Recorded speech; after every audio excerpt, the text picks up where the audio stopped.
just hit broadcast now. So now people can come in. So okay, yeah, we can record maybe. You have the ability to record, right? yes. Okay, yeah, so we can start the recording. I'm going to double check that it's going. We'll start with Let's see. Oh yeah, we have some people coming in now. So right. If you're just coming into the meeting and you can hear me, we'll just let people join and we'll get started shortly. I'd like to see some familiar names. Molly representing Southern Illinois, thank you. And Sarah and Mikey and Matt and BL. It's a good crew. Yeah. All right. Let's see. I'm just going to check something real quick. Sure.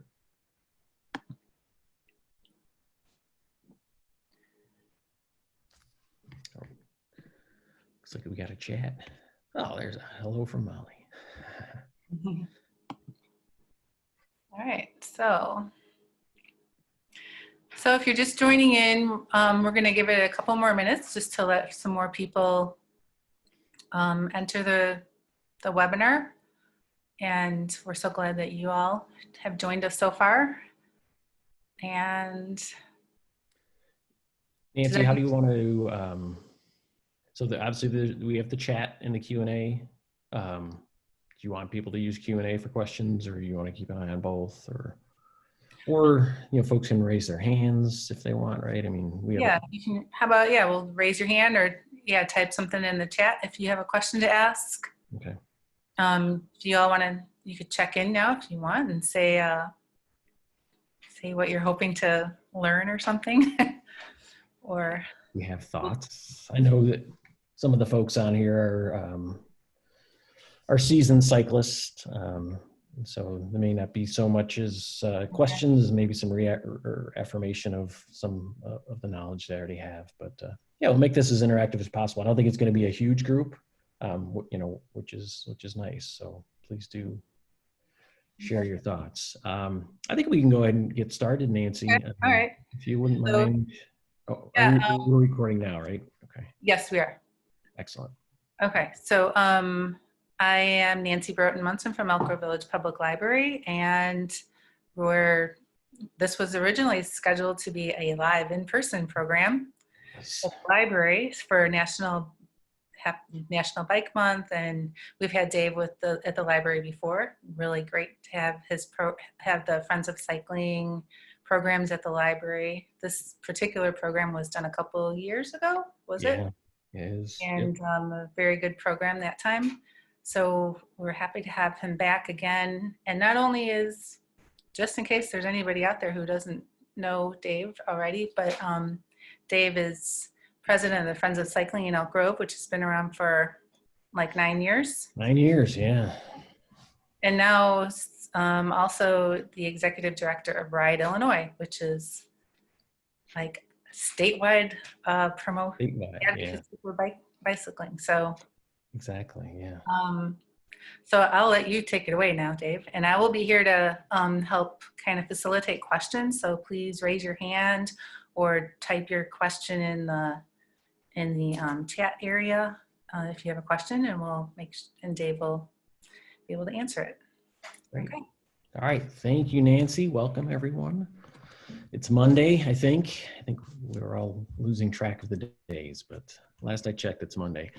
So tonight's discussion and webinar is going to be it's curriculum that was developed by the League of American Bicyclists. And this particular curriculum focuses on becoming a bike-friendly driver. So, a lot of their education programs focus on the cyclist. The idea behind this program is to focus on drivers and what drivers can do, motorists can do to share the road and then drive safely near bicyclists. So I'm going to jump right in here. A few thank yous. You'll see the League of American Bicyclists logo splashed all over this presentation. Again, it is something that they developed, and it was also a lot of this content comes from Fort Collins, Colorado. They're the ones that kind of built out the core of the program. Nancy mentioned Ride Illinois, so that's our statewide advocacy organization. I am fortunate enough to be the executive director of that nonprofit. Friends of Cycling in Elk Grove. This is taking place through the Elk Grove Public Library. So that's the local organization. And then Nancy and the Elk Grove Village Public Library are kind enough to, I think we pivoted, right? We went from in-person to a webinar. So yeah, all the organizations that are supporting this program tonight. Just a quick word about Ride Illinois. Shameless plug. Just some of the things that Ride Illinois is doing for cyclists in the state. So focusing on bike-friendly roads and education and legislation and things like that. Do check out our website, rideillinois.org. There's lots of great information there. In the end, the goal is to make biking better for everyone in Illinois who rides a bike. So what we're going to cover tonight, there's a lot of information in here. Some of the slides have more words than I'm typically comfortable with, so don't worry, I won't read verbatim, but we're going to cover a lot of topics. And what I'd like everyone to do is, you know, if you're a cyclist, most cyclists are also motorists, but, you know, put yourself in the mindset of a motorist. I think we should frame it that way. So that's kind of the way you're thinking as we go through some of this information. There are a couple poll questions we'll be asking you to chime in with as well. So just want to set that mindset that, you know, assume you're in your car and you're encountering cyclists while you're out driving. So aside from rules of the road, we'll touch a little bit on infrastructure and some bike specific infrastructure. The term taking the lane, which tends to get people's blood boiling, as you'll see in just a little bit. We'll talk about crashes, common bike car crashes and how they can be avoided. We'll also talk briefly about the League of American Bicyclists, the programs and the education that they do geared towards cyclists. We'll wrap up with a sample question from Ride Illinois' bike safety quiz. And then of course we'll take your questions. But please don't hesitate. Ask your questions along the way, and Nancy, do interrupt or interject as we go along. Well, I'll stop you right there then, Dave, because somebody mentioned cager mentality. I don't know what that is. What is cager mentality? Cager mentality. You know, I don't know if I've heard that term either. This is from Matthew. I assume this has to do with being in a metal cage. Is that right, Matthew? And maybe the perceived. Yeah, maybe you want to send a message and okay. Oh, it's how car people. Okay. Hey, hey Matthew, I've already learned something new. I'll look that up afterwards. So thank you for that. All right. So Nancy, I believe this is our first poll question. Okay. And it'll be set up. So we just want to get a sense of who the audience is and how folks get around. So if you could. Okay. So here's a question for you. So go ahead and mark it, all that apply.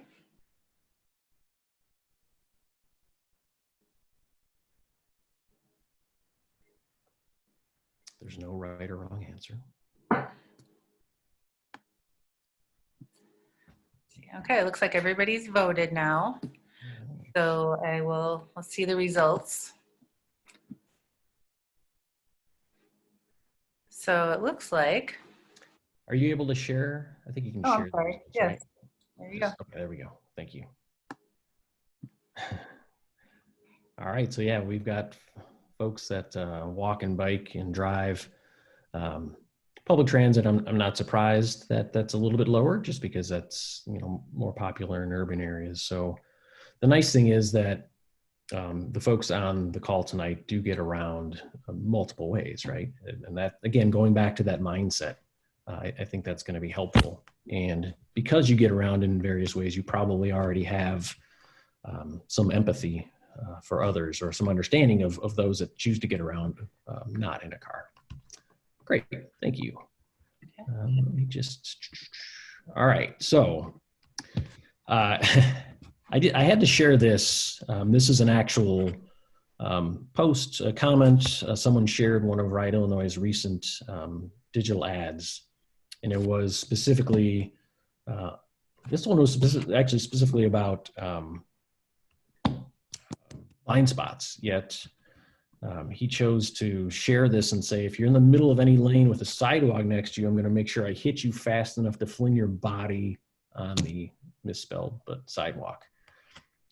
So the point being is, there's some angry people out there, and Nancy and I were chatting prior to this about some of the comments we're getting on our digital ads, and all the more reason to try to educate people, not only what motorists can do, but things that bicyclists can do as well to avoid some crashes and that. So this was just one of those mind benders that I don't know what the mentality is, but I'm not going to solve that on Facebook.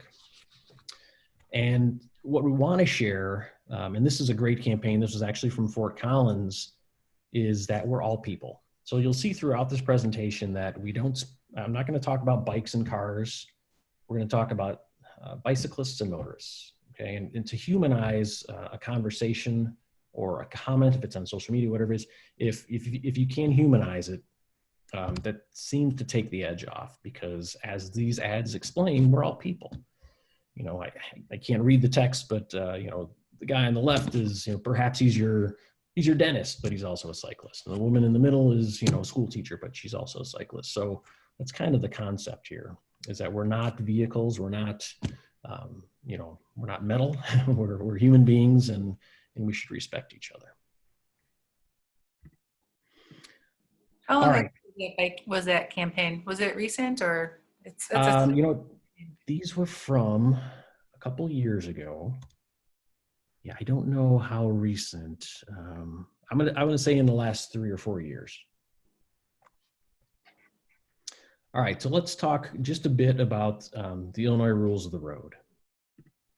I assume everyone here is from Illinois, but first thing we want to talk about is the laws that pertain to motorists and the things that motorists can do to drive safely around cyclists. I think most folks now are familiar with the 3 feet law, right? And the fact that motorists should give cyclists 3 feet of passing.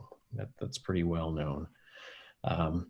There's a newer law, and there's a graphic later on that you'll see that motorists can pass cyclists even in a no passing zone.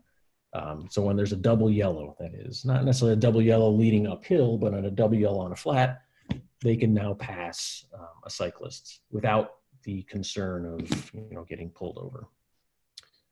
We don't want to drive recklessly around cyclists.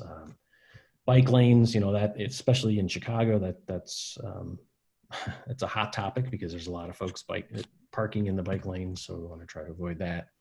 And then if as a cyclist, you think of all bicyclists and motorists as vehicles, and do the same as a motorist, that again tends to help frame the conversation that we're all, everyone's out there getting around, and we all have the right to the road. So I'm going to yield the right of way. And then for cyclists, the word practicable, which in and of itself is a tongue twister. That doesn't mean you have to ride as close to the curb as possible. It's as close to the curb as you can while, avoiding debris, avoiding the gutter, avoiding sewer grates, and then safely travel in a lane of traffic. So practicable is kind of a distinct term. The dead red stoplight law, and something else that might tend to raise the blood pressure of motorists. But in Illinois, if you as a cyclist come to a red light and have no means of tripping that light, meaning there's no sensor or your bike doesn't trigger the loop detector, you can pass through that red light when it's safe to do so. Most people say it's up for interpretation, but most will say if you wait 120 seconds or 2 minutes. We're going to yield to pedestrians on sidewalks and trails. We can't expect accommodations or sympathy or space when we're on the road and then go hop on a trail or on a sidewalk and then kind of be that bully. We know that we can ride side by side as long as the reasonable flow of traffic is not impeded. So that's another left up for interpretation, but riding two abreast or side by side is permitted. And then traveling in the same direction and then using a white light and a rear red reflector or light. And we want to be visible at night. So that's just the way the law is written to accommodate cyclists, and then the slide prior to accommodate motorists as well. All right, so what does it mean to share the road, right? That's one of those campaigns that have been around for quite some time. As long as I've been involved in advocacy, Share the Road has been kind of a pledge or a plea by cyclists. So the important thing to note is that in Illinois, according to the Illinois Vehicle Code, a bicycle is classified as a vehicle. So that means a cyclist is going to have many of the same rights and responsibilities as motorists have. So there's things that you should do as a cyclist, and oftentimes I'll get someone, whether it's in a class or in conversational, they'll start describing this scenario. So the motorist was here and I was here, and then they'll say, well, what should I have done? And 95 times out of 100, the answer is going to be, well, what would you have done if you were driving? And then you get that, oh, okay. So that works for a cyclist, but again, from a motorist standpoint, it should be the same thing. You see a cyclist in front of you, what would you do if there was a car in front of you, right? You should treat it the same way. What League of American Bicyclists teaches is the smart cycling philosophy, and that says that cyclists fare best when they act and are treated as drivers of vehicles. They do things that a driver of a motor vehicle would expect another motor vehicle to do. So they're predictable. They're not doing things that the motorist doesn't expect. So if you're coming up to like a red light and there's a couple cars already there, you would want to stop behind them, correct? Exactly. Yeah, it's another thing that really irks motorists, and it's unsafe at the same time. So unless there's a facility, a bike box there to allow you to move in front of traffic, you should take your place in line. Exactly. All right, so just some infrastructure that that is built for cyclists, right? And some of these things we'll see in the Chicago area and other parts of Illinois, and some you may not see here, but you may have seen, when you're on vacation and things like that. So I mentioned the bike box earlier. This is a great example. I think I can use this little pointer. So what this does is allow a cyclist to pass on the right and then take the place at the front of the line of traffic. These tend to be on lower speed streets, highly traveled streets. This also will discourage a motorist from making a right turn in front of a cyclist. So this is pretty popular. I know Portland has kind of started the bike box concept, and starting to see them more and more, but that's what the purpose is there. Trail crossings, this is actually from Elk Grove, coming out of Bussey Woods. So we have specific pedestrian buttons when exiting a trail onto a roadway. Sharrows, I know Sarah's on the call, and Sarah and the kids just love that term.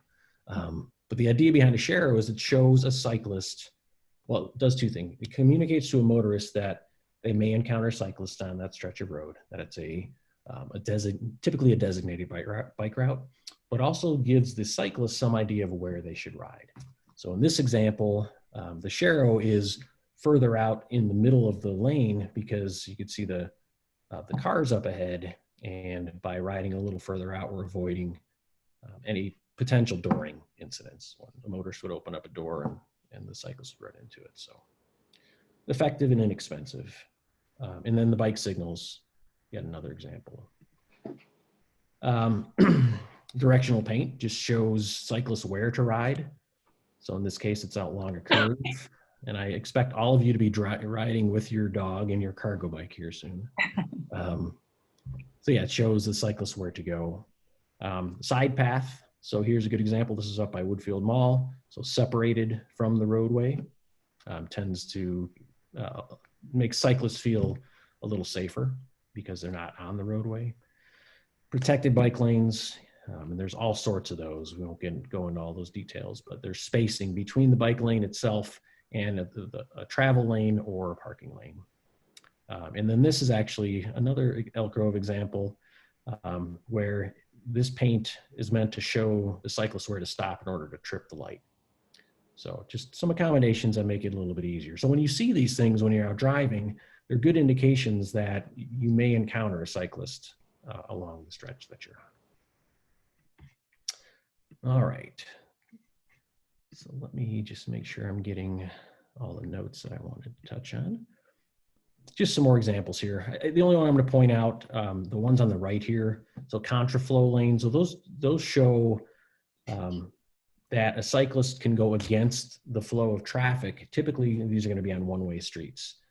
I know, for example, there are some in Rogers Park near where my daughter goes to school, where there's just not another way for a cyclist to go a particular direction. So the exception is made, and it is clearly pointed out, as you can see with the paint here, that the cyclist can go against the flow of traffic.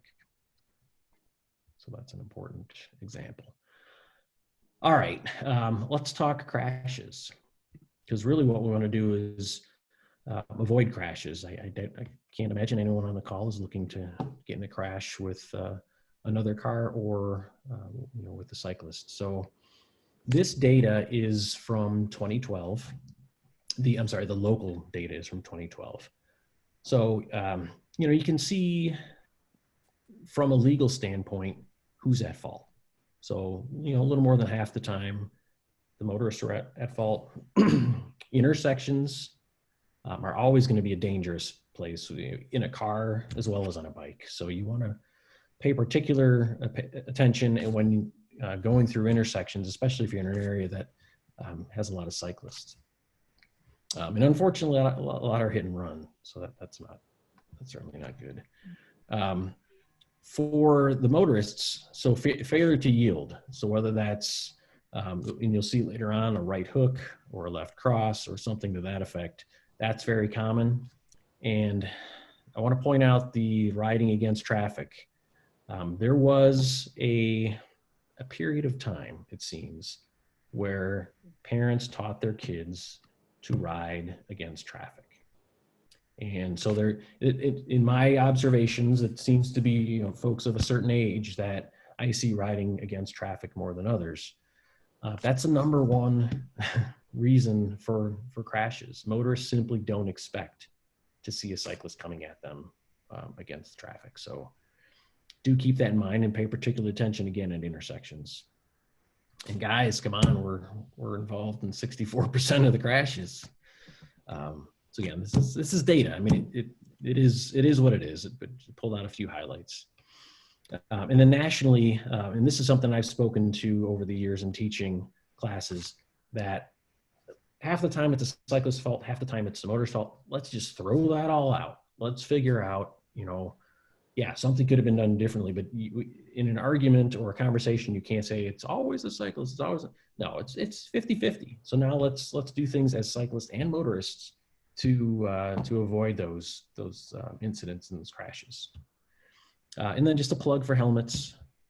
Helmets will help if you happen to hit your head or something hits you in the head. So we do, of course, want to encourage folks to wear helmets. That'll certainly help.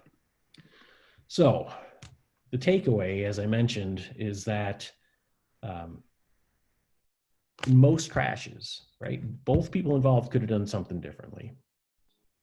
That's kind of what I want to know. So especially when it comes to, a bike and a car, where the cyclist is going to be at a much greater risk of injury, we want to try to avoid those, right?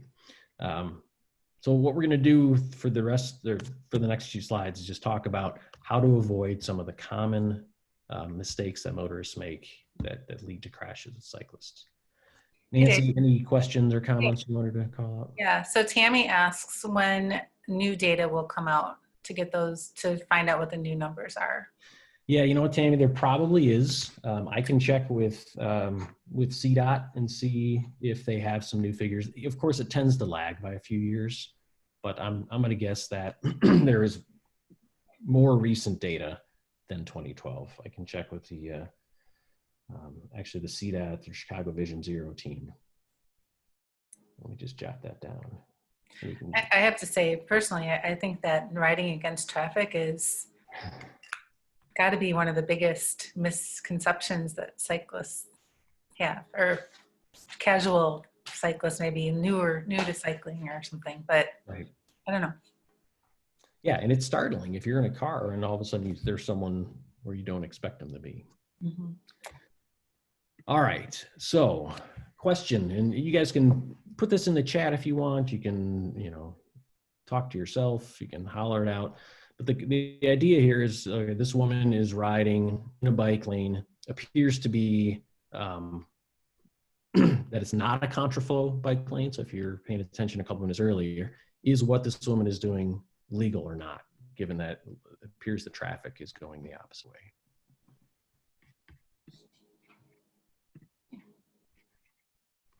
All right, you got an illegal from Matthew, right? And yeah, it's not, right? The idea is that as a cyclist, you should be going in the same direction as traffic. So that was a gimme. All right, there was the knot circle that came up. Okay.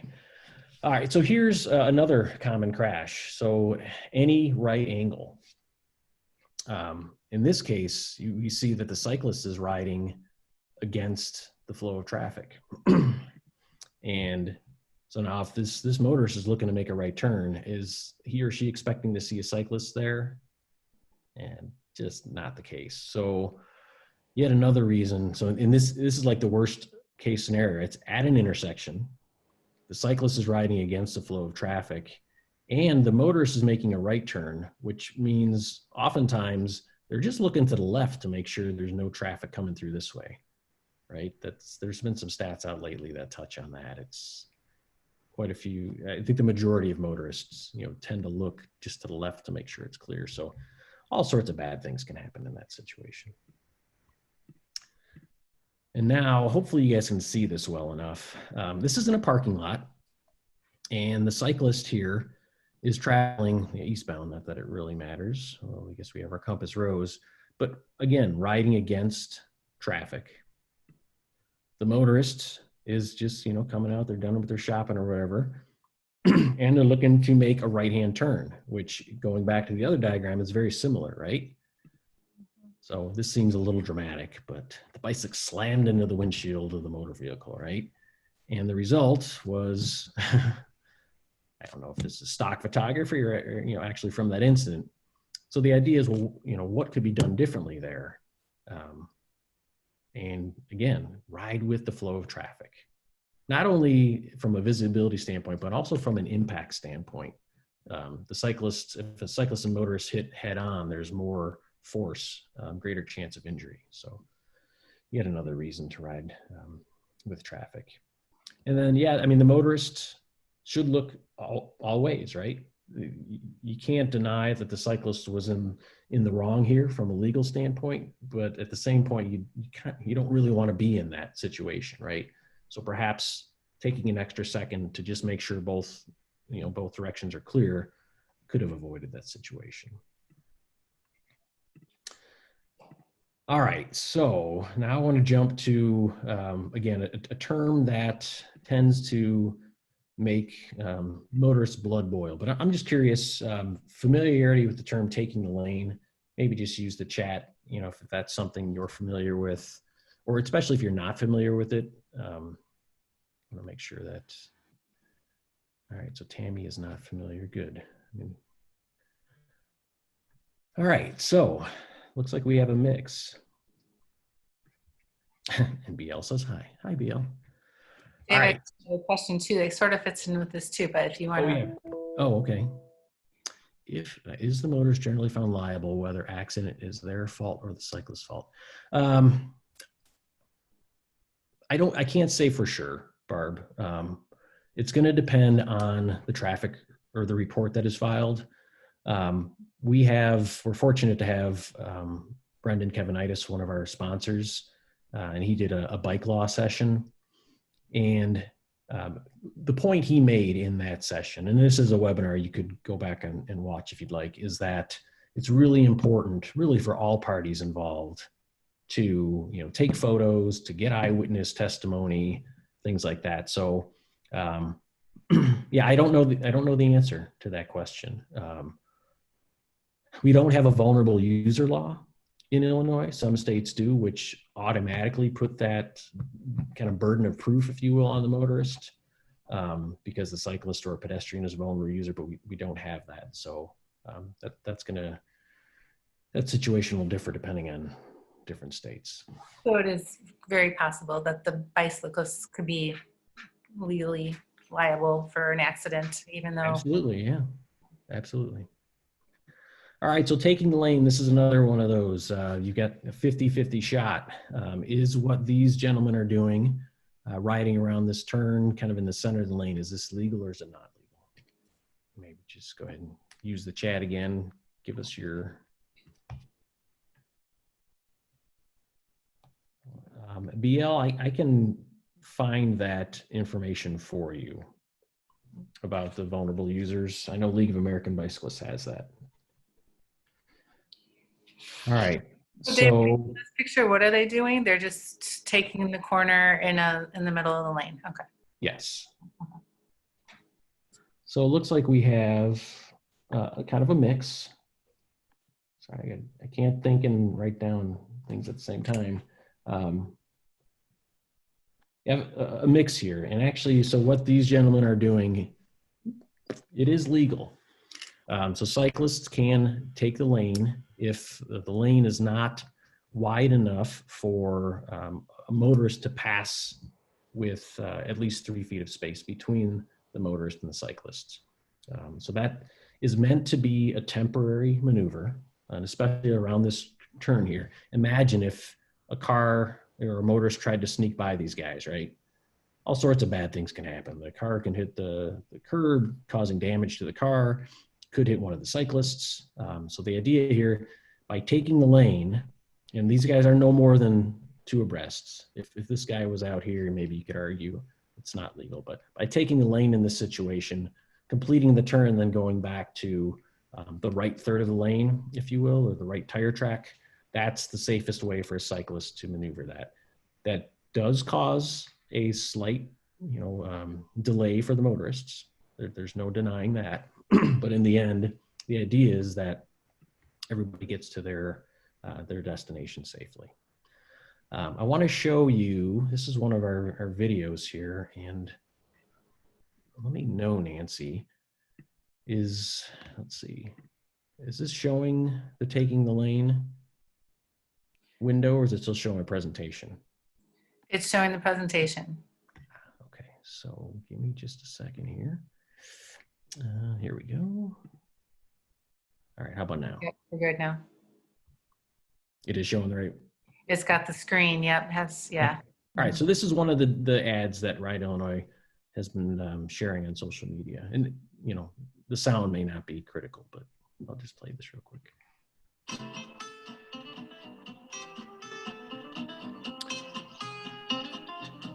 And yes, that's me.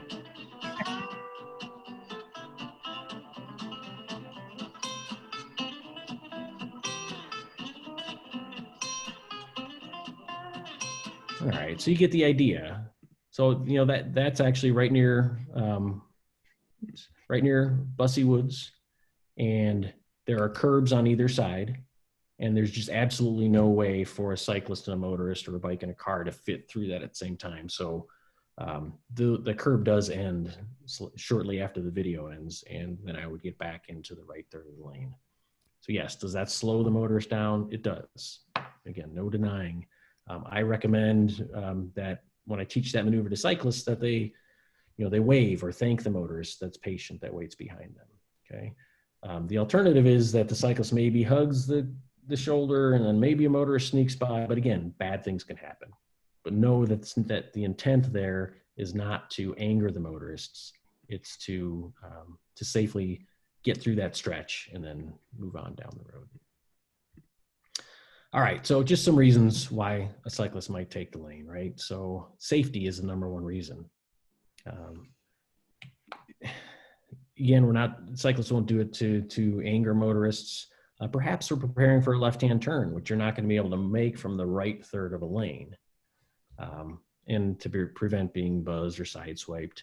And then the comment about sidewalks, I will say, I was telling Nancy that there's some really colorful comments out there. That tends to be a lot of the reaction is, well, just get on the sidewalk. Sidewalks are not meant for cyclists. They're not meant for bicycles, are meant for pedestrians. And so if you go back to one of the first slides where bicycles are vehicles in Illinois, bicycles and bicyclists should be on the road. Okay. It's BLIC, your comment. It's not illegal to ride on sidewalks from a state law standpoint. There could be local ordinances that say you can't ride on sidewalks. But if you're to ride on a sidewalk and encounter a pedestrian, the way the law is written is you're supposed to dismount your bike and allow that pedestrian to pass and then jump back on. So really what will happen, again, from a legal standpoint, is if there is some sort of collision or crash in that situation, the cyclist is going to be more often than not at fault. So yeah, it's not illegal to ride on sidewalks. All right, so moving on, that's our take the lane. Hang on, let me make sure. There we go. All right, so this is yet another one. Hang on, I may have gone. No, okay. All right, so here's a situation, kind of an open country road, a decent shoulder, and you got two gentlemen riding side by side, legal or not legal?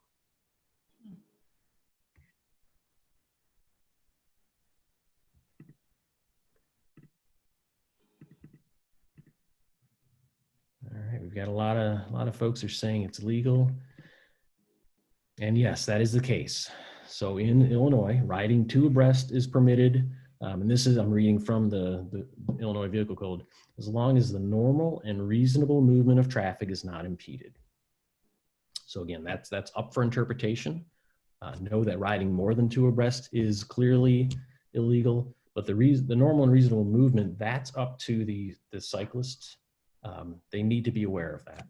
If there is a line of traffic building behind these guys, they need to find a safe space, and maybe it's over here with this little driveway, to pull over and let that, that pressure or all the buildup release, and then hop back on the road. So it's a bit of a gray area because normal and reasonable may differ between police officers, for example. But know that it is permitted. And think of it this way, even if it's this one guy riding, and if he's out kind of where he's at, I would suggest he actually get a little bit further out in the lane and his friend's not with him. It really doesn't change the situation. There still may not be enough space to pass safely in the same lane. So. And this would be one of those situations where even if that's a double yellow line, a car is allowed to go across it to pass them. Correct. Right?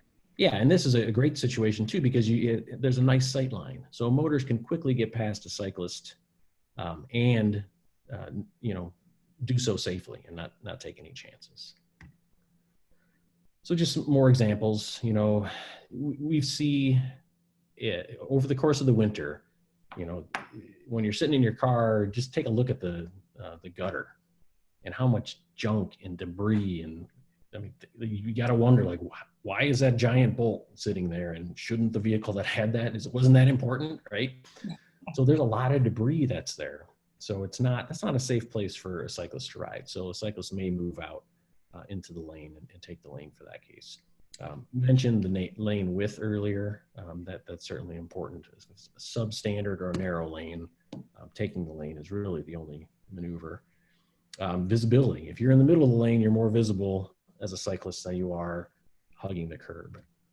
And then the example we showed early on about the door zone. So if there's a lot of parked cars, the door zone is just the space where when the motorist opens their door, the distance that it'll extend into the lane. And so you can imagine a cyclist hitting a stationary door from a car is not a good thing.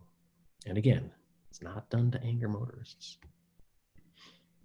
All right, another scenario to run through here. And this is maybe more higher stakes, right? So now we're talking a US highway and an overpass. So the cyclist here is traveling in the right direction. I'm sorry, in the right direction, is traveling with the traffic. The motorist, in this case, is some sort of truck, right? Is traveling the same direction. If the motorist passes the bicyclist on the bridge, he's going to make sure that there's enough space. But we don't see, the idea is that now there's a motorist coming this direction. So it forced the truck to fall back in line behind the cyclist. Again, slowing the driver of the truck down momentarily, potentially, causing a little frustration, but in the end, everyone was, oh, actually, no, I take that back. So motorists collided with the cyclist. Yeah, sorry, I missed that. So in this situation, I'm curious if there's any thoughts. Does this, either as a motorist or a cyclist, this situation here with interstates and off ramps and potentially high speeds and lots going on, that might be a scary situation no matter where you're riding or driving. So I don't know if there's any emotions or thoughts that come to mind, but according I to think Matt, that's one of those things personally that would,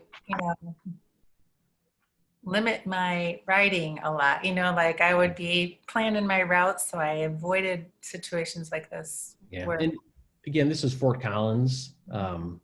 So it's a little more open, maybe not as many options, right? Matt, I appreciate your comments. I also know that you were just riding Irving Park Road around the airport. So you're pretty hardcore. All right. So in this case, yeah, the cyclist could have taken the lane, right? We're talking higher speeds. So what that means for a cyclist is they need to be more deliberate. They need to take the lane sooner. Unfortunately, whether it's a real example or not, it looks like potentially the cyclist was killed, which is why there's this ghost bike here. The motorist, could simply have waited, right? So the chances are the cyclist would take that lane across that entire overpass and then move back into the right third of the lane. So again, both parties involved could have done something different. And one thing to keep in mind too, it seems like vehicles are getting bigger and bigger every year. So if it's a truck and it has the kind of wide mirrors, as a motorist, you have to kind of know the footprint of your vehicle and how much space you're going to need to give to pass a cyclist. yeah, the comment on that BL is making that is illegal. It was legal for the bike to be on that road.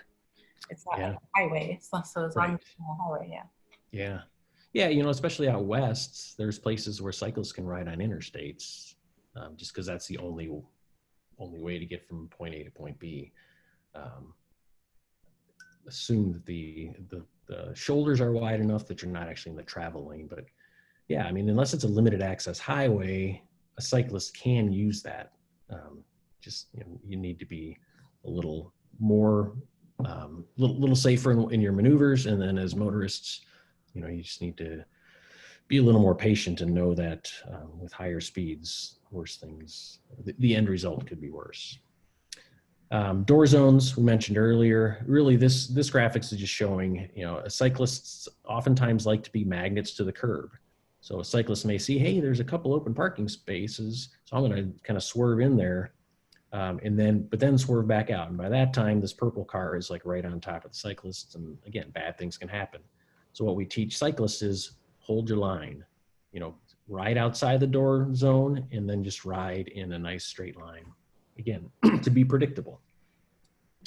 So it's just another example of where a little patience, a little communication, a wave or thank you as a cyclist goes a long way.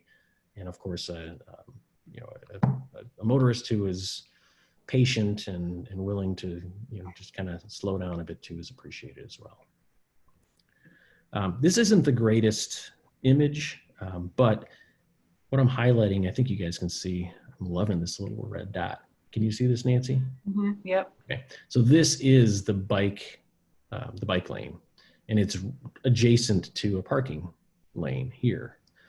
So door zones, in this case, every door that opens is going to open up into the door zone. So it may be that a cyclist is going to ride far to the left of the bike lane or even into the lane of traffic, the through lane. So again, that's to avoid the door zone. It's not to make anybody angry. So here's a tip for motorists. The Dutch Reach, which is actually now on the Illinois motorists, the driver's quiz, the driver's test. The idea behind the Dutch reach is that you open your door with your right hand. So this is popular, in the Netherlands. So what that does is when you reach over, it helps you to see by looking in your mirror, your side view mirror, if someone's coming. So it's just something most of us have to kind of teach ourselves how to use this maneuver, because we really haven't thought of it that way. But it's just one way to avoid just clearly, just quickly opening your door with your left hand and not looking behind.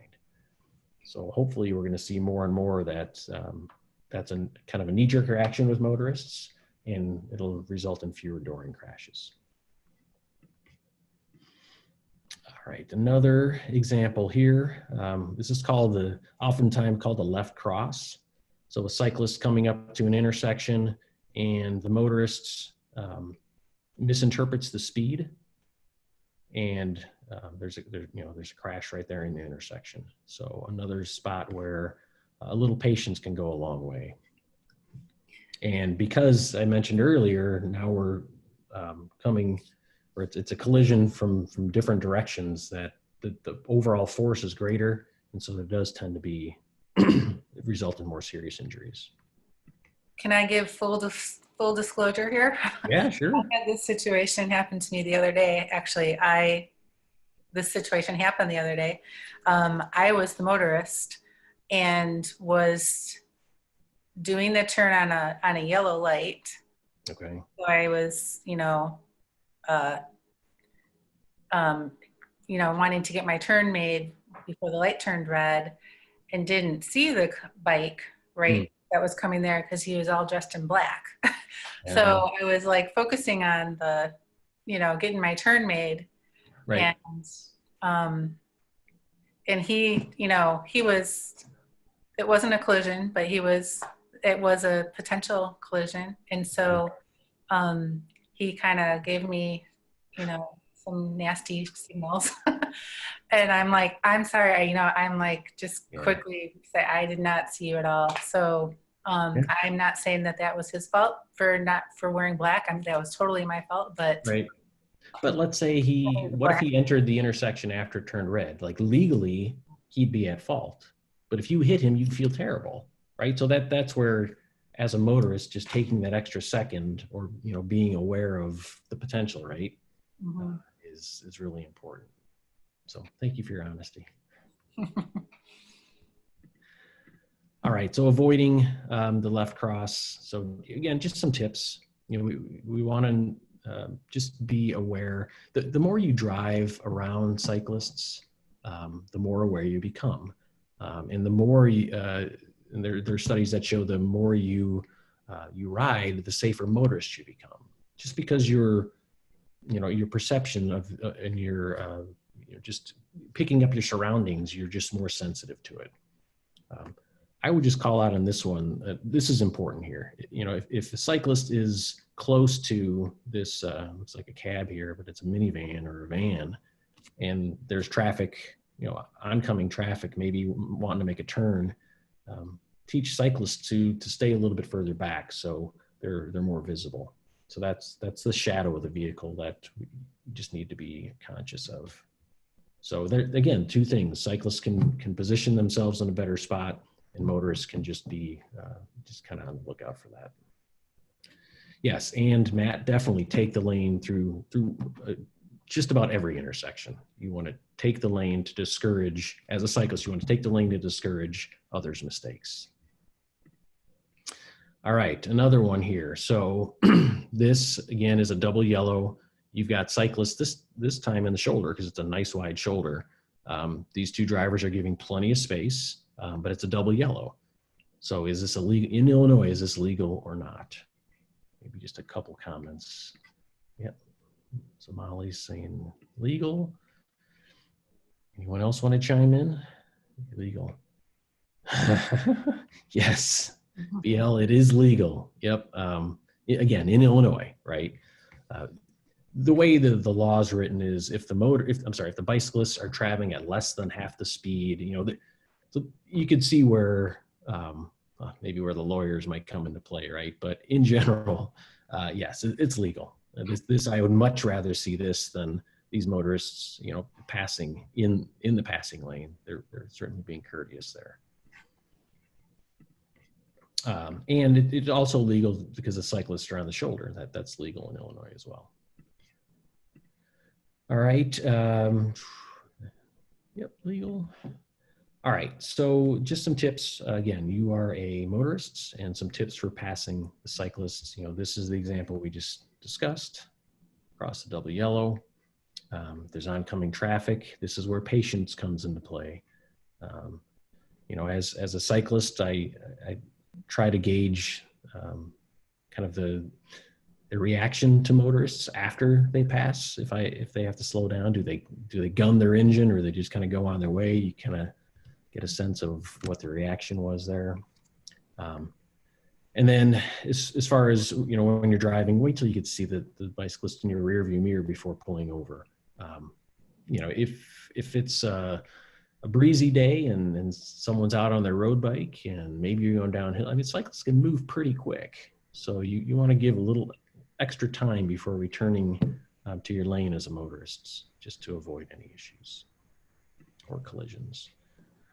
All right. All right. So here we talked about the right hook earlier. And I tell you, this is another one that just based on our very unscientific Facebook ads really irks people. So the idea here is that the cyclist is traveling through the intersection and the motorist wants to make a right turn. Okay.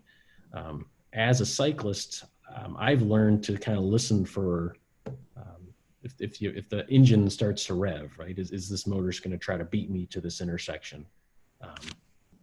So that's something as a cyclist you can do. And if you have a mirror, I have a mirror on my helmet so I can look back and see as well. But the idea here is, as a motorist, just let that cyclist get through the intersection before making your turn. I'll show another, I'm actually kind of proud of our ads. So show another one of our ads that are running right now. That's for the right hook. Let me just find it here. And oh, not that, sorry, give me just a sec here. These ads just started running when? They started running April 23rd. And I mentioned to folks earlier, to Nancy, that it's crazy. The ads have had over 50,000 views. So it's pretty impressive that the reach that they're having. All right, so Nancy, can you see? Yep. Uh-huh. Right, so this is going to be, so that's me again riding, and Sarah's driving, Emma's filming. Contrary to what you might believe, cyclists move faster than you think. When you're driving, make sure to avoid the right hook. To be safe on the road, click below to take our motorist quiz. So, it's staged, but, you can see where, a motorist is really trying to beat the cyclist to the punch there, right? And so we want to try to avoid that as much as possible. All right, just a couple more here. That's the personal, I know two people who had that accident and went tumbling over the car's hoods. And there's a maneuver that we teach in smart cycling classes that can help lessen the impact. But if a cyclist is unsuspecting and that happens, there's really no time to react. So again, intersections, it can be a dangerous spot. So let's avoid the right hook by the cyclist can take the lane, forcing that motorist to slow down. Some will still take exception and, go way around you, but that's the exception and not the rule. Looking for cyclists approaching from behind as well. So maybe you're stopped at a light and, it could even be a bike lane and a cyclist is coming through. So, and you're going to try to make that turn still. So, intersections, just kind of a dangerous spot for all traffic. And, really you want to avoid overtaking the cyclist. Let's just let the cyclist go through and then safely make the turn. All right. So in this example, Same two guys. Boy, they get around.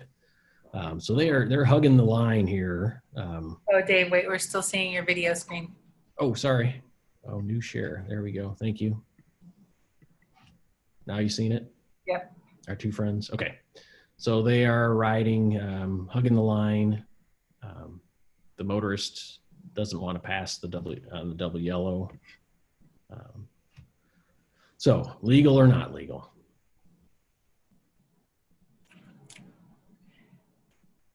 Not legal. Yep. Yeah, that's right. There's a couple things. Again, the cyclists maybe could ride in the shoulder, though it does look like there's some gravel here, and on what appears to be some skinny road tires, they may not want to ride through that. Might not be safe. So a motorist should either pass, with plenty of clearance, or slow down and wait till maybe the cyclists get back into the shoulder. So yeah, we want to avoid that situation. All right, just again, a few more tips. The one I want to call out here is wind blasts. So as motorists know that, when passing a semi, especially like passing the opposite direction, there's that wind blast, right? You feel it in your car. You have to hang on because there's a blast of wind, and you might be in a 2,000-pound car. Well, a wind blast can have quite an effect on the cyclist. So just be aware of that when you're out riding. You might see some cyclists on the road. You want to give a little extra space, because even in a small car, it could cause a wind blast. And then blind spots. We all have blind spots on in our vehicles. We have actually one more video, and I think this is one of my favorite ones. It actually pertains to trucks, but the idea of the no zone, so where a cyclist shouldn't be riding. And so yeah, I'm just going to play this one real quick.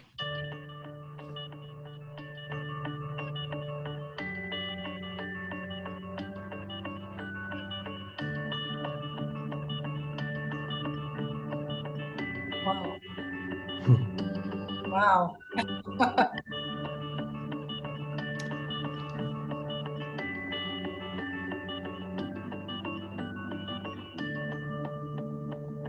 That's ineffective. Yeah. And that was done a couple of years back.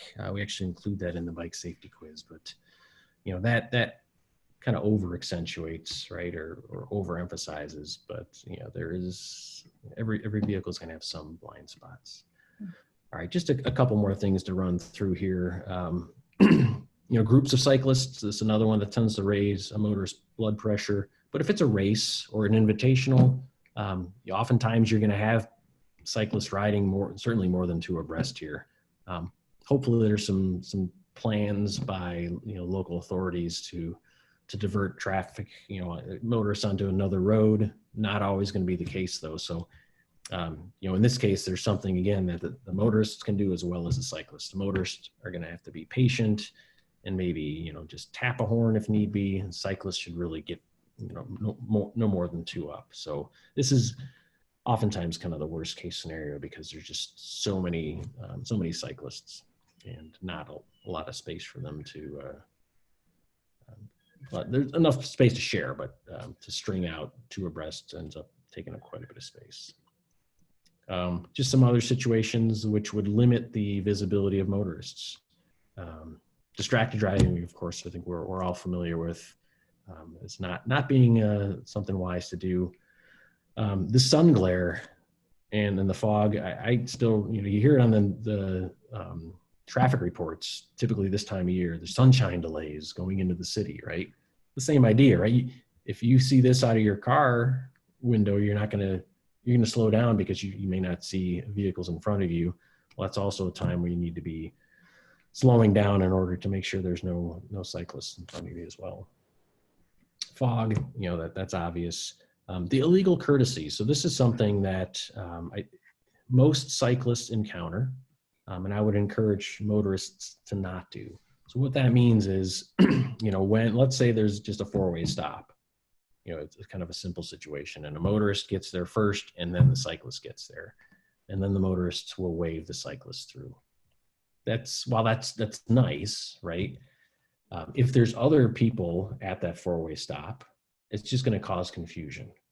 So the recommendation is just, treat the situation as you would any situation if there were other vehicles there. Illegal courtesy. So Matthew, that's when a motorist will wave a cyclist through an intersection. The example is that like a four-way stop sign. Encourage motorists to not do that. It's first come, first serve. So let's just treat it that way. And yes, I know that a lot of cyclists are going to blow through the stop signs. That's something that, we don't, Ride Illinois, Friends of Cycling, we do not encourage people to do. That's part of our education outreach, is to let cyclists know that they have to follow the same, as BL says, same rights, same rules. So it's an unfortunate situation, and hopefully we'll be able to make a dent on that over time. All right, and then just a couple quick notes about what we teach cyclists. I think we touched on a lot of this, some of this already. So, first come, first serve. We just talked about that. Obeying signs and signals, being visible and predictable, communicating. The whole idea is, kind of be defensive, knowing that you're on a relatively small vehicle, and the end result, if there's a crash, is going to be worse than if you're in a car. So those are some core principles we teach in the smart cycling classes. And then hand signals and communication in general.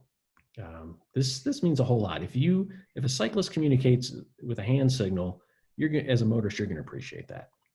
If a cyclist just kind of turns in front of you and doesn't give that hand signal, you're not going to appreciate that. So, we're trying to come at it from both directions. And so if you wanted to learn more, Ride Illinois BikeSafetyQuiz.com. It is the only, to our knowledge, and the only tool of its kind in the country right now. And so it was developed by Ride Illinois, and it adheres to all the Illinois traffic laws. As you can see, there's multiple modules as well. Got the big yellow arrow pointing to the motorist and driver's ed quiz. If you're a cyclist, you can take the adult cyclist and the motorist quiz. If you're not a cyclist, but you want to be safer around, if you're a motorist and you want to be safer around cyclists, take the driver's ed quiz. These are all free. You're not going to get spammed as a result. And I guarantee you're going to learn something. So you just have one example. And Nancy, this would be the other poll question. Okay. One example question from, this is from the motorist quiz from Bike Safety Quiz. So a motorist approaches a red light where only a bicyclist is waiting. So these are just two different scenarios here. As a motorist, where do you wait? Are you motorist number one here, fairly far back from the cyclist? Or are you motorist number two, not on top of the cyclist, but a little bit closer? So if you could launch that poll. All right, here we go. Oops, hold on a second.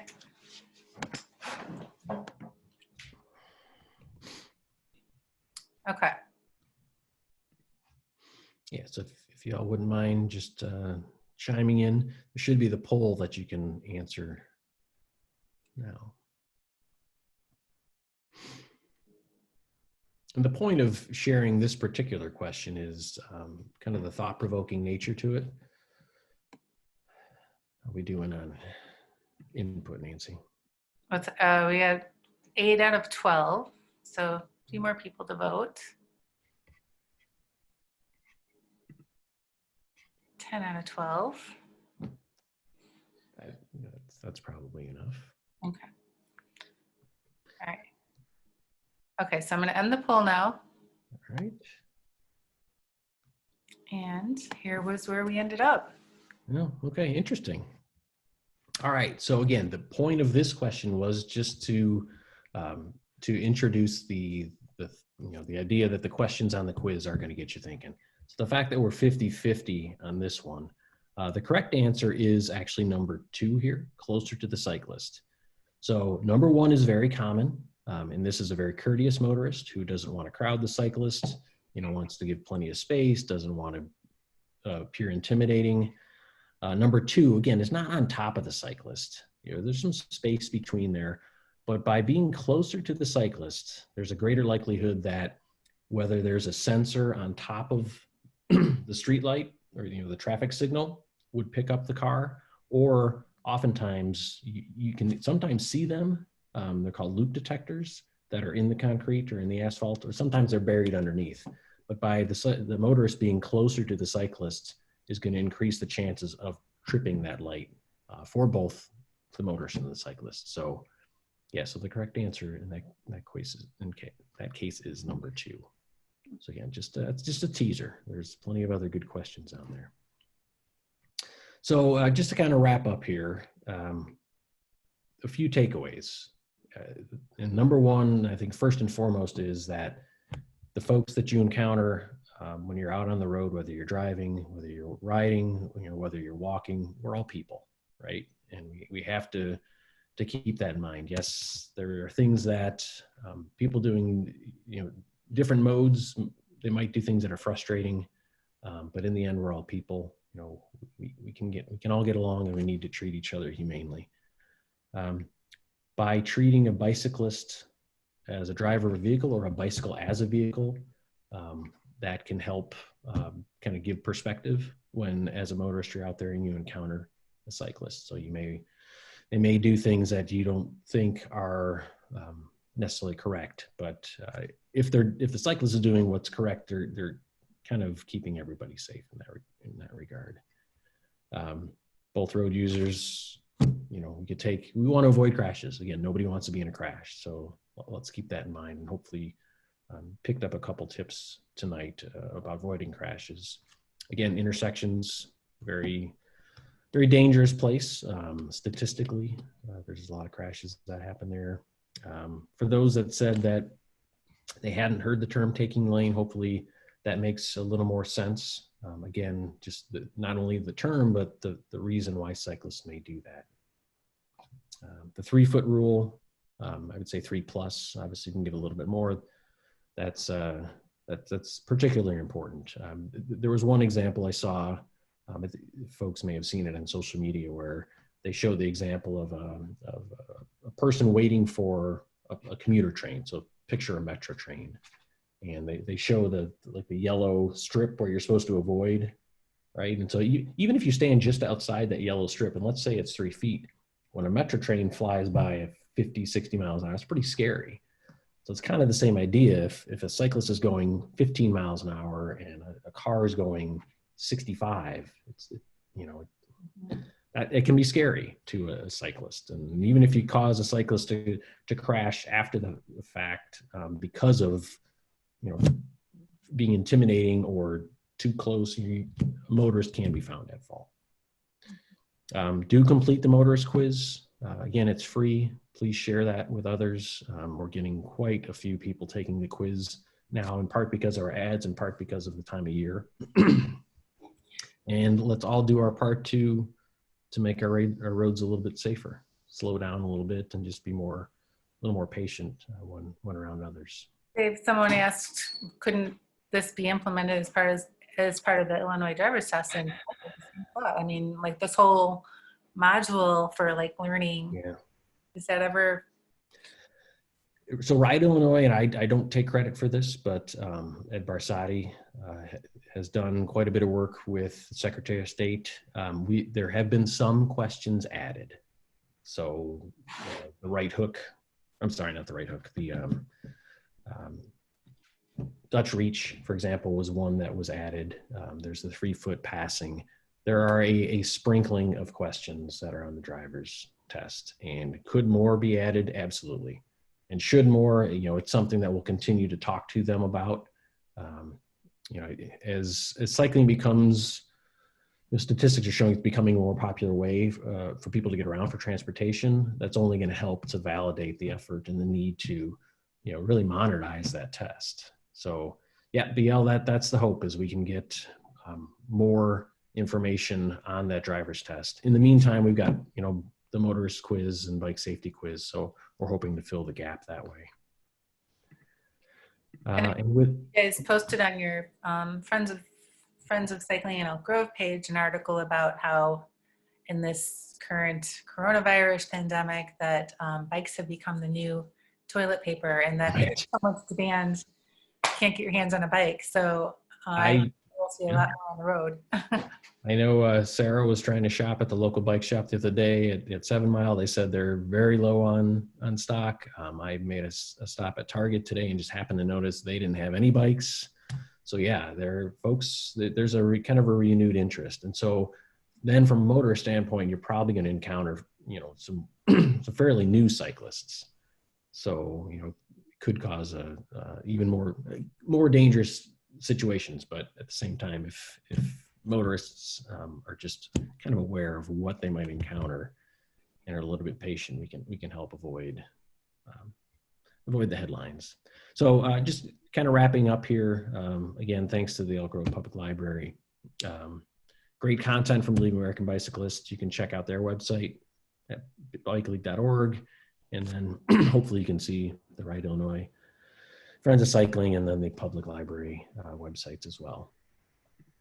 And with that, I think we had this plan to go a little bit beyond 8. So happy to take any questions or comments. CBL, yeah, new cyclists, right? And we want to, so they're novices, and we want to encourage folks to ride more, right? And if you're a seasoned cyclist and you can help someone to learn some new tips, please do, right? I mean, the more people on the road, more cyclists on the road, there's safety in numbers, just because there's a greater likelihood that a motorist is going to expect to see a cyclist. So yeah, let's kind of be welcoming and foster some goodwill with the new cyclists.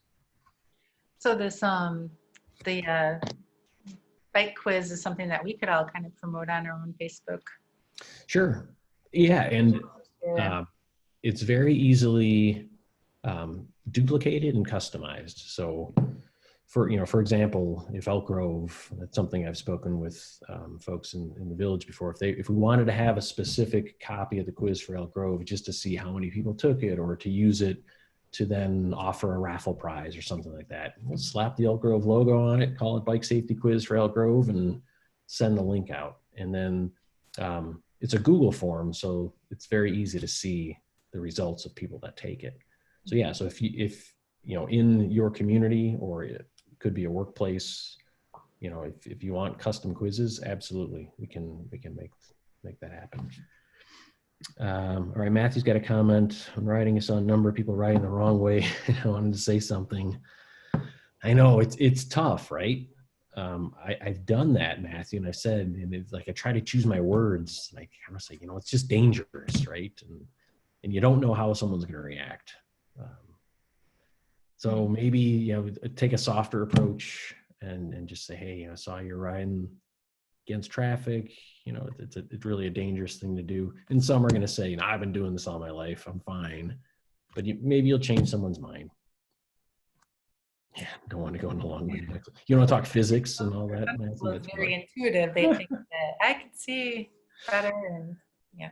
Right. Well, because people have commented on our Facebook ads, like, no, I'm taught to walk against traffic, and and again, people have different thoughts. I walk against traffic, but I run with, and I ride with, or I walk and run against. So it's just different schools of thought out there. When it comes down to the physics of a crash, and visibility and predictability, that should be enough to win someone over. But it's tough. You don't always know. Let's see. So Kelly, publicity for Elmer's Bike Club and shared a quiz. Thank you, Kelly. Yeah, so one thing I'll look to see, we don't collect a lot of information on the quiz. That's an intentional thing. We don't want to, we get enough spam email and that, but we do have some Google Analytics that I'll jot that down, Kelly, and see if we can get some of that information. But if the Elmer's Bike Club if you want your own quiz that you guys can promote, it's all the same content. We'd be happy to do that for you. Let's see, and then Tammy, brand of helmet. Any helmet that is certified by the Consumer Product Safety Commission, so CPSC or ANSI certified, it's going to work fine in a crash. I don't purchase particularly expensive helmets. The more expensive they are, they tend to look a little cooler. They might be a little narrower, more ventilation. But yeah, as long as it's certified, look for that sticker on the inside. And pretty much any helmet you're going to find nowadays should have that certification. Let's see, we did solicit bike shops to share info on the quiz. So Ride Illinois did just send packets to every bike shop in the state with our ride guide and some bike safety quiz cards. So I would say, BL, if you go to a shop and they don't have any, let us know, because that means either they didn't put them out or maybe they ran out, which happens oftentimes. We have stock. Or if you personally wanted some, I'm happy to mail them out and have ambassadors out there helping with the quiz. Let's see, other questions? I don't think so. We just have Matthew's going to draw diagrams for us. All right, BL, I'll hit you up. I'll send you some cards. And so May is National Bike Month, and hopefully everyone's getting out to enjoy. Yeah. Right. Yeah, and just on that note, maybe just a final point here. Ride Illinois, we did put out some, let me find it here. We were getting a lot of questions from our members and from some bike clubs and things like that about what are our recommendations when it comes to biking group rides and the like. Let's see, I have to find it, sorry. And so on our website, we added this the other day. I think this is the one I want to share. So are you seeing the ride and event calendar? Yes. Mm-hmm. Okay. So we spent some time looking at Governor Pritzker's Restore Illinois plan and the 5 phases. And so I don't know if you can see, this is at rideillinois.org events/calendar. These were our suggestions for riding in the various phases of the Restore Illinois plan. Right now, the entire state is in phase 2. So what Ride Illinois is recommending, either go on solo rides or rides with other household members. And this is, to limit the spread of the coronavirus. When we get to phase 3, and different parts of the state, Molly down in Carbondale may get to phase 3, probably will get to phase 3 sooner than some of us up in the Northeast part of the state. So then the recommendation, again, it's based on the Illinois Department of Public Health and Governor Pritzker's plan, is no more than 10 people. Face masks, which I know can be difficult when biking. What we're saying is whenever it's not possible for strict adherence to social distancing, that a mask should be worn. So, we didn't come up with this on our own. We looked at those plans and wanted to get something out there that people could kind of react to. And the response so far has been pretty, almost entirely positive. There's some folks that feel limited, but if the end goal is to slow the spread, we're going to point people here. So those of you that are in bike clubs or riding with groups, please do your best to adhere to these guidelines. And your website here too, this is where you could find previous webinars that you can just watch anytime, correct? Yeah. Is this showing? I don't know if it's switching or not. Yeah, it did. Okay. So yeah, so the webinar page. So, this was the one tonight. We're going to try a trivia night on Saturday. We'll see if we get enough people. It's just going to be kind of a fun thing to do with some Ride Illinois prizes. I think Molly is probably still on, but Molly is down in Carbondale, and she and our newest board member, Katie, are going to do a discussion about, why you should come down to Southern Illinois to ride. And having been down there a few months back, there's definitely some cool places to ride. And then the recordings all here, so you can see, I mentioned the bike law earlier, basic bike maintenance. This one was fascinating. Unfortunately, we couldn't record it because it's some proprietary information, but there are some resources how the Dutch have integrated bike education into their school system. It's fascinating. If you're new to cycling, you can watch that one, Intro to Mountain Biking, Ride of Silence, and then these last three are pretty technical infrastructure sessions that Ed Barsati had led. So if you're looking to make make an impact or get some new infrastructure in your community, those would be good sessions as well. So, and if you have a topic that you think others would be interested in, or if anyone would want to present on a particular topic, please let us know. We're definitely going to try to keep the webinars going, maybe not at the same pace, but we want to make sure we're giving people something to do. If you're fortunate enough to be able to work from home and that, so we'll try to keep it going. Well, this is all a great resource. Just having all this information and educational tools available, because I really think for those who aren't enjoying biking now, I think it's really going to be a growing thing. So, so we're glad, and then we're really lucky to live in a community, not only,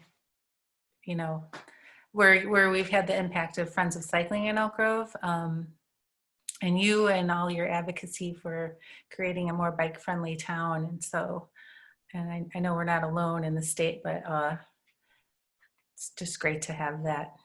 Yeah, there's definitely some positive momentum when it comes to becoming more bike-friendly. So let's tap into that and see what we can do. All right, we'll get a recording of this that we can share. Maybe I'll put the links to the videos or the ads as well, if you want to share. But I appreciate everyone's your comments, your questions, the fact that you attended. Again, hopefully you learned something. Nancy, thank you for setting this up. Thank you so much for your time and all your expertise. Great. Thanks, everybody. Stay safe. Thank you. Right. Join us again. Thank you. All right. Bye-bye. Bye-bye.